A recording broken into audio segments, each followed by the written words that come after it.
Welcome, welcome, Wyoming. After over 20 years, a Casper landmark is being demolished. Hear why residents are upset and why the city says it must be done. And CPD releases their 2025 annual report. Hear from the chief on what changes are coming for the next year and what they want to keep the same. And later, warmer temperatures are nice, but not for those snowpack levels. What troubles the low levels could spell for Wyoming's water levels. Wyoming News Now starts now. Good afternoon, everyone. Thanks for joining us today. I'm Marissa Russ. Well, the end is in sight for Nebraska's largest wildfire in state history as the Morrill Fire nears complete containment. The fire is still 98% contained, but crews working yesterday only found one source of heat in the fire's interior. This week, firefighting crews will return to their home stations. As potential for new fires remains high today, some staff will remain. The Morrill Fire is over 642,000 acres in size and required outside help from several states, including Wyoming. And in northern Wyoming, near Lovell, the Cane Fire is just over 1,900 acres with 10% containment. Additional wildland fire crews are now helping to slow its progress. Crews say the fire is showing behavior normally observed in August. In the meantime, all roads on the Yellowtail Wildlife Habitat Management Area remain closed. And a heads up for our Nebraska viewers, the Gering Police Department will be performing training exercises until 4 p.m. today in Gering's West Edge. Meadows subdivision residents may hear loud noises and simulations of gunfire. GPD asks residents to please stay away from the training area. And now let's send it over to meteorologist Ashley Morgan. Ashley, you look like you're enjoying yourself out there, but how long is it going to last? Oh, it feels great out here. Loving the warmth and the sunshine, but it does look like it's going to get a little warmer the next day or so before it cools off once again. So it's not going to be around for too much longer. Beautiful afternoon in Cheyenne. Let's take a live look. Blue skies, plenty of sunshine, and temperatures feeling good along with that breeze. A couple of clouds around the area, but otherwise not looking too bad out here. It feels more like summer outside more than anything. And it's going to be like that even into our Wednesday as well. We're at 70 in Cheyenne right now, 76 in Sidney, and 65 in Laramie. As we head north, we're at 69 in Casper and Douglas, 65 in Riverton, and only 57 in Buffalo. Now, as we look at our weather headlines, we're going to see some sun and clouds through today. Temperatures continue to warm up, but we are going to be looking at a high fire danger concern over the next day or so. On that note, I'll have more on your full forecast coming up in just a little bit. Thank you, Ashley. Well, following the first day of demolition to a multi-decade-old skate park, the Casper community is left enraged and confused with many questions. Reporter John Habershaw spoke with skaters and the city about the demolition. On Monday morning, demolition began on the popular K Street skate park here in Casper. For over 20 years, the park was familiar with the sounds of laughter, grinding, and ollies as skaters finally found a place to call their own, a place they'll now only have in their memories. It's super rough, super hard on us, super sad. Skaters of all ages gathered early in the morning to reminisce about the K Street skate park and share memories that are unexplainable. This skate park, there's a lot of memories and a lot of stuff that's happened. Like, I don't know, it's hard to explain. One skater I spoke to tells me the people he met while skating at the park helped him through some of his darkest times. This place is literally home. Yeah, truly found myself at this place, and I hate to see it gone. And I wish the city of Casper would appropriately use their money to actually build a skate park where a community could further be built.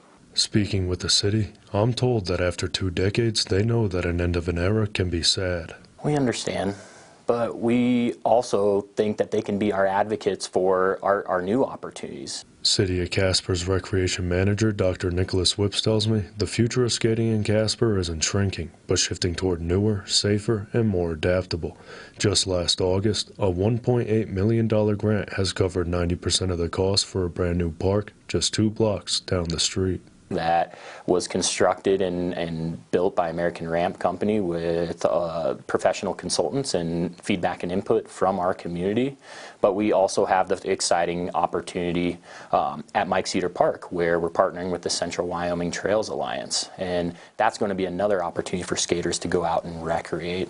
As for those who watched their beloved skate park be demolished, they've got a message of hope for their fellow skaters. Don't forget who we are. When they take our belongings, we just gotta fit form into society. I know this sucks, and I know we all learned here and stuff, but we gotta keep skating. We gotta keep pushing, because we're all good at it. We all can do it. Reporting in Casper because local matters, I'm John Habershaw, Wyoming News Now. A petition has also been created to help save the popular skate park. Currently, it's just 18 short of its 2,000 signature goal.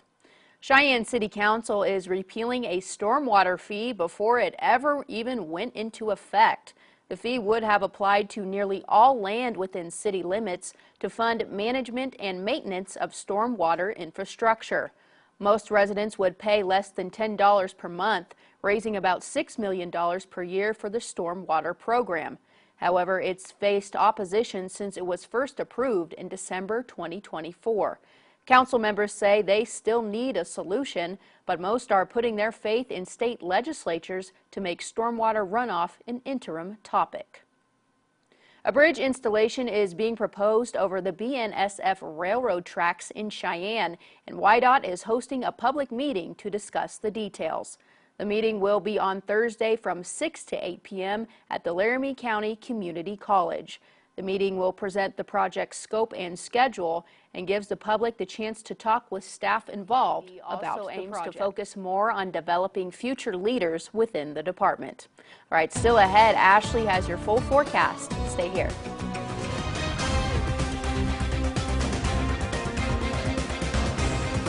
Welcome in, ladies and gentlemen, to another day of the Big Three with me, Maddie E. Let's jump in. Number one, the price of air travel has been skyrocketing thanks in large part to the war in Iran, but that's not keeping people from traveling. Officials say that since the start of military action on February 28th, the cost of jet fuel has risen 50%.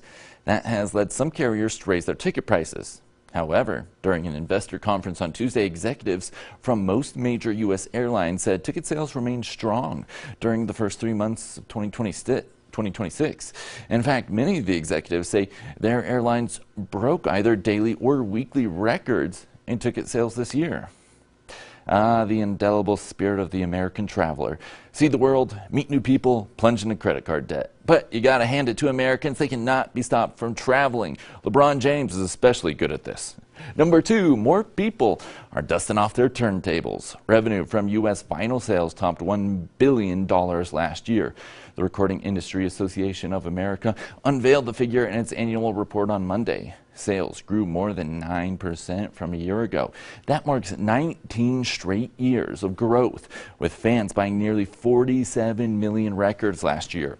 Which artists led the way in sales? None other than Taylor Swift. Her latest album, The Life of a Showgirl, sold 1.6 million vinyl copies alone. While vinyl sales are becoming popular again, streaming still dominates. Vinyl represents less than 10% of the recording industry's $11.5 billion business. But the vinyl boom is expected to continue.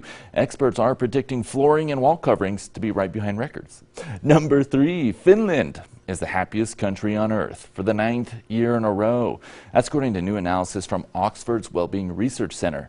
Its World Happiness Report lists Iceland in the number 2 spot. Denmark is behind it, meaning the top 3 nations are all Nordic. The U.S., well, they rank 23rd on the happiness list. The center says it compiles happiness data by asking people about their subjective well-being.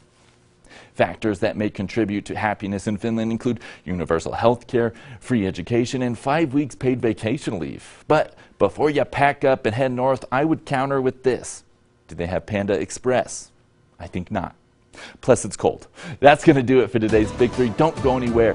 Final extra forecast coming next. Shen Yun is returning to Cheyenne.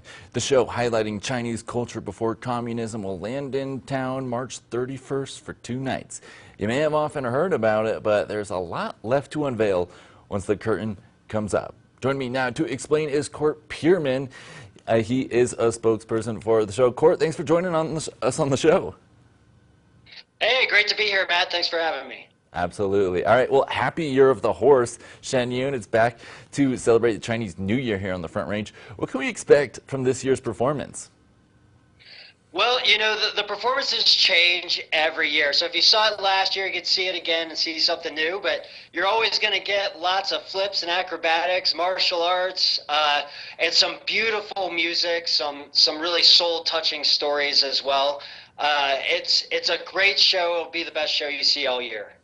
Fantastic. So the show is traditional Chinese dance, but you can't see it in China, or so I've heard. Is that true? That is true, Matt. And funny enough, the greatest Chinese show on the planet can't be seen in China because the Communist Party is just a little too strict on their artistic requirements, and so this goes outside of that. So in order to see it, you got to be in the land of the free, and the Shen Yun actually started in New York. Yeah, fantastic. The land of the free. Okay, so last year, there's a lot to love about the show. Last year, audiences raved about the music. What makes the music so special? Well, you know, it's a full live pit orchestra, so you're going to have more than 60 musicians and a conductor down in there for every performance. And what makes them really different is that other orchestras have experimented with mixing Western and Chinese instruments together, but Shen Yun's been doing it for 20 years, and they're really good at it. It's an award-winning orchestra, and it really gets down inside of you. And I'm not exaggerating. Every year people cry. Not everybody cries, but every year people cry. Okay. It's really an amazing orchestra. That's one thing I didn't expect, the waterworks. Well, that's great. It's probably a lot different from some of the music most people in Wyoming are used to. The stage backgrounds, they're another important piece of the show. Can you tell me more about them? Yeah, well, each performance is composed of like 17 different little vignettes or mini performances, and each one is very different. So they're going to have different backgrounds. And so Shen Yun has a patented technology that allows for these vibrant backgrounds. There might be one in outer space, there might be one underwater, there might be one in an ancient Chinese village, there might be another one in modern China. And so what's really special about it, though, is that it looks like the actors actually leave the stage and go into these exciting places in the background. Like they look like they're flying through outer space and things like that. So like I said, it's patented. You're not going to see it anywhere else. So it's a fantastic show. Yeah. Yeah, fantastic. One final question for you real quickly. What exactly does Shen Yun mean? I don't know what those words mean. Oh, yeah. Well, it means the beauty of divine beings dancing. Yeah, the Chinese shove a lot into those two little characters. Shen is divine, and Yun is the rhythm of dance. And when you put them together, that's what it means. Yeah. Outstanding. Well, Court, thank you so much for joining the show. We really appreciate the time.